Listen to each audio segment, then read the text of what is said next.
Hey guys, so this is the setup for parent functions or our graphing arts project. So every function relates to a specific basic function, and we call those parent functions. So everything goes back to that same basic shape, and everything is going to be based on that shape, even though it might change, just like you are your child of your parents. You're going to have some similarities to them. There's always like family resemblances, but everyone's different in their own way. That's what is a parent function. Everything is basically going to be the same thing, only there's going to be slight changes to it. So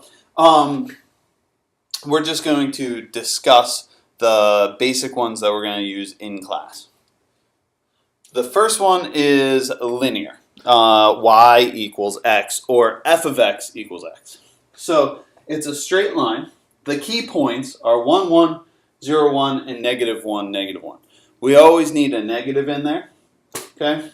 The domain for this is all real numbers, and the range is all real numbers. Now, you might not remember what domain and range is, but I'll explain that in a second. Linear, straight line from corner to corner.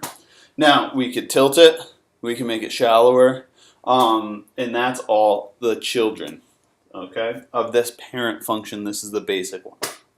Now, domain and range, domain are the set of inputs. So what can go in for x. Range is what comes out for y. So domain is stating what can go in for x. Range is what comes out of y. So for the next one, okay, we call this the absolute value function. So remember, those bars mean absolute value. And it looks like a V. Now in the middle of this V is what we call a vertex. Okay, so you'll notice that the key points 1, 1, 0, 0 are the same as the linear. But now I plug in negative 1, I get 1 back. That means it's going to go in a V form. And if we think about it, every time I put in a negative for x, a positive is going to come out.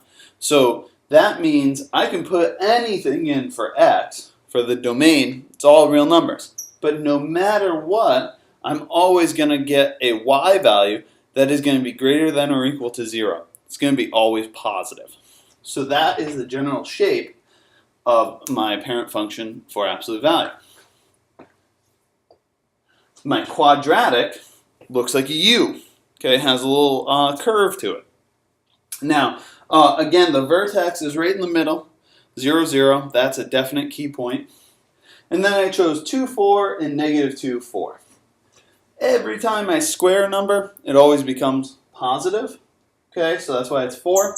So it doesn't matter what number I put in for x. X is all reals. All I'm going to get back is positive numbers. Y has to be greater than or equal to 0. That's my range. My next function is my cubic. Okay, x to the third. And it looks like a squiggly. Okay. So there are other points that I didn't point out as key points. Okay, again, the vertex is right in the middle of 0, 0. It's where everything kind of changes. 0, 0, 2, 8, and negative 2, negative 8. Now, you notice that I get negatives and positives at the same time. So it doesn't matter what goes in for x. It doesn't matter what goes in for y. My next function is the square root function. Okay, you'll notice that the graph stops right at the origin. Okay, so my key points 0, 0, 1, 1, and 4, 2. Those are key points in here. Now, the trick is I can't put in a negative. If I put in a negative for the square root of something, nothing's going to come out. An error is going to come out in my calculator. So x has to be greater than or equal to 0. No matter what comes out, my y is always going to be positive. That is going to be y is going to be greater than or equal to 0.